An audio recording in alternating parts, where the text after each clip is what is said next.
Good morning, guys. So, making a video.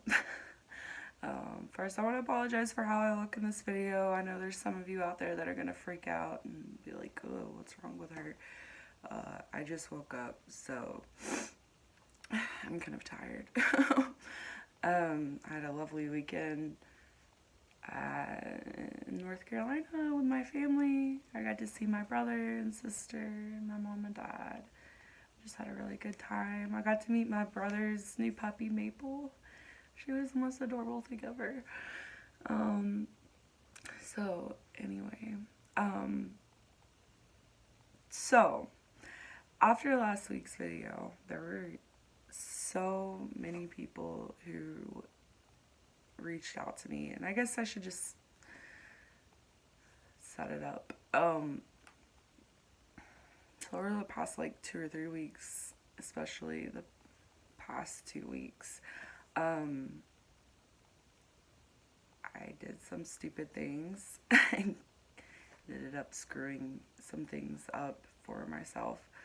I ended up losing someone who was really important to me, and it really sucked, and I fell into a deep depression and sort of just hated myself. And so when I made that video last week, it was fresh off of me having just gotten out of work, pretending to be in a good mood all day, and then driving home and sobbing the entire way to my house. It was rough, but it was honest, so I don't regret it. Whatever. I'm actually kind of grateful because after I posted that video, like I said, so many people reached out to me. People I didn't even know that I had in my corner reached out to me to check on me. And it was amazing to see how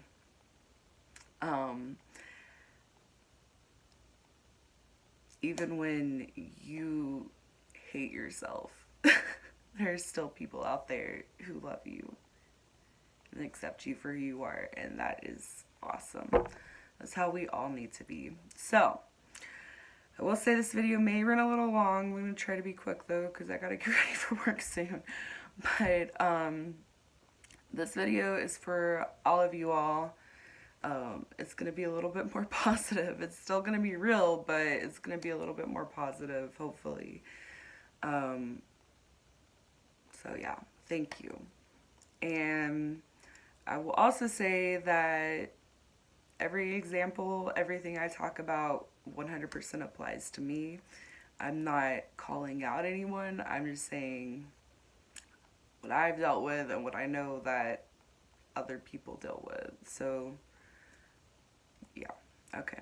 So today, let me have a sip of my water real quick. Today I want to talk about self-care in dealing especially with your mental health. And not in the traditional sense, I would say, of how people think of like, ooh, taking a bath, lighting a candle, going for a walk, you know, whatever. Like, yeah, those are all really important, but that's not what I'm going to be focusing on today. So I have a couple points on the topic of self-care. So the first one that I want to talk about is actually the physical self-care of your body, which some people, you know, may already do this, but coming from someone, if you know me, I'm not shy to say I used to weigh 288 pounds. I weighed myself this morning, I'm down to 218. So obviously you don't get to be 288 pounds overnight. And for a large part of 2 or 3 years, I basically ate out. I ate fast food for 3 meals a day. Every day. I tracked over a course of a couple days how many calories just one time like that I was consuming. And daily I was hitting an average over 3,000 to 4,000 calories. So as you can imagine, not only did I start packing on pounds, but I was putting in a lot of crap into my body. And a lot of that fast food, I would wager most of that fast food has no nutritional value to it. And who knows, like, I know everyone's seen online where they say, oh, so and so put a Big Mac and a fry from McDonald's in a plastic case and it didn't decompose for 5 years. Like, we've all seen that. I don't know how true all of that is, but obviously we know there's a lot of bad crap in what we're eating when we eat out. So, the first thing I would encourage everyone to do is, one, if you know how to do it. Two, if you don't know how to, teach yourself. Learn to cook really basic meals and start trying to eat the majority of your meals at home. Um, we live in the age of information. If you don't know how to cook, you can just simply get on YouTube, watch a couple videos, and practice a little bit. And if you still can't do it after that, you're lazy. You're not trying hard enough. It's real easy. Anyway, my point is, when I went through that, when I finally started cooking at home, which I had on and off throughout like the past 6 years or so, but when I started doing it more frequently, and especially when I started losing weight, I was losing weight because I wasn't eating out all the time. One major part of it was that I just started feeling a whole lot better. And no, like, eating healthy foods isn't going to fix everything, especially when you're dealing with something that is because your brain chemistry is messed up. But I have experienced that it makes the refractory period of dealing with either your anxiety or your depression and then bouncing out of it like significantly less. Because, as an example, a quick example, this is going to sound weird. I was in the middle of a bad depression a couple months back. I usually hit one around the Christmas season. And it was at that time, during that I started realizing that I could fold my legs up under me easier. Like, I could compact myself a lot more. It's a weird thing to say, but like, I could fold up, cross my legs on the couch, do this, do that. Like, it was really weird, and I started feeling really good about myself because I was like, wow. Like, one, I don't remember how it's probably been, I would say, 4 or 5 years since I've weighed this little. Um, so it felt like forever since had been able to do that. And I was just so grateful. And I was like, maybe like this diet and exercise crap has actually worked out for me. But anyway, that little spark of positivity sort of helped me kind of stay sane throughout the depression that I had to deal with in December. But yeah, anyway, so eating healthy, especially if you can take time to exercise, getting that extra endorphin boost, like, it's really important to try when you're in your good periods to take care of your body, eat healthily when you can, because it definitely helps trying to come out and deal with your crap. So, the second thing that I want to talk about is, I would say, an important but scary thing that people have to deal with is admitting to yourself when it's time for you to go on medication. And this is something that I literally spent 6 years struggling with. I have had a couple really serious, really bad experiences with medication, without getting too much into anything. And I still, to this day, will tell you, once you find that combination that works for you, it is 100% worth it. Um, so don't be afraid, because I can tell a marked difference in my demeanor, mood, how I'm feeling, if I'm feeling positive or not, between me not on my meds. Like, say, I mean, I'm not perfect about taking them. I'll admit that. Some days I'll forget, some days, but once I get myself on a really good routine, and I've had the meds in me for like a good couple weeks or so, I can definitely tell a difference from when I'm not and when I am. Um, I'm not as antagonistic with people. I don't feel, I mean, like, if you know me, I feel everything. That's just kind of who I am.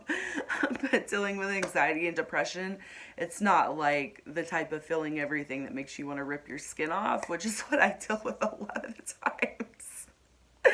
So, yeah, it's 100% worth it. If you've ever wondered, if you've ever thought about it, I would definitely tell you it's worth exploring, at least with a medical professional, and figuring out the combination that works for you, if that's something that you need.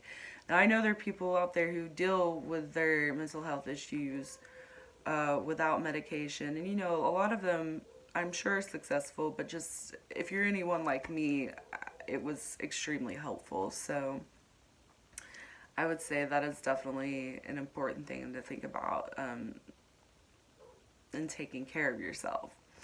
So this has gone on a lot longer than I planned it to, so I'm going to wrap up this last point really quickly. And that is, like I said earlier, yeah, it's important to be able to take the hot bath, light the candles, go on a walk, chill out. I feel like this is something I've especially kind of realized over the past 5 or 6 months. It's kind of important to build yourself a self-care toolbox. I think it's important to note when you're in your like good phase or whatever.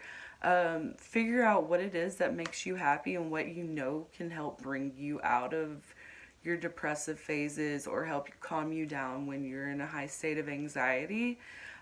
Because I would say I have a very good friend, Jasmine, who says it's important to feel your feelings.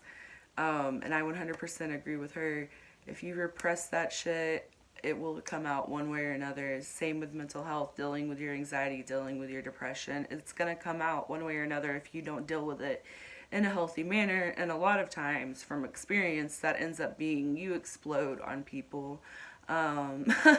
You hurt people that you shouldn't have hurt, who, you know, have been in your corner, and it's not fair to them. And it's your responsibility as someone, yeah, it doesn't feel fair to have mental health issues, but it's your responsibility to take control of that and know, sort of, deal with your feelings, but also know when to start bringing yourself out of that. Because, staying in those phases longer, I know there's points where you have no control of it, and I'm not saying you do, but you can, at least from my experience, I can always tell when it's, okay, I'm able to start coming out of this now. And sometimes maybe I stay in those phases a little longer because I don't know what's going to make me happy. I don't know, which is understandable. But my point is, if you can sort of make a mental note to yourself when you are feeling good, the things that do make you happy, what will help calm you down, sort of build that toolbox, it can be extremely helpful. You end up hurting a lot less people in the aftermath of what you're dealing with. And I know that sounds sad, but it's kind of just true. So remember, take care of your physical body. Admit to yourself when maybe the time for medication has come for you, or at least be open to dealing with that. Same with therapy. I want to throw that on there. I don't have a lot of experience because, like I said in the last video, I haven't really been able to go to therapy yet. But it's important to know when to go talk to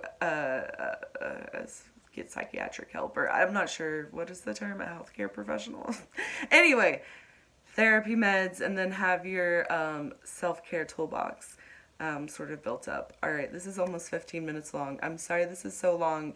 Again, thank you to everyone who reached out to me after the last video. It was amazing to know that so many people cared about me. So, I don't know how frequently I'm going to make videos. This is sort of becoming a healthy form of self-expression for me right now, so probably pretty frequently. You can watch them, you can not watch them, like, don't feel obligated, I guess, but they're still going to be here whether anyone's watching them or not. So, yeah, I hope everyone has an amazing day. Lots of love and good vibes. Bye!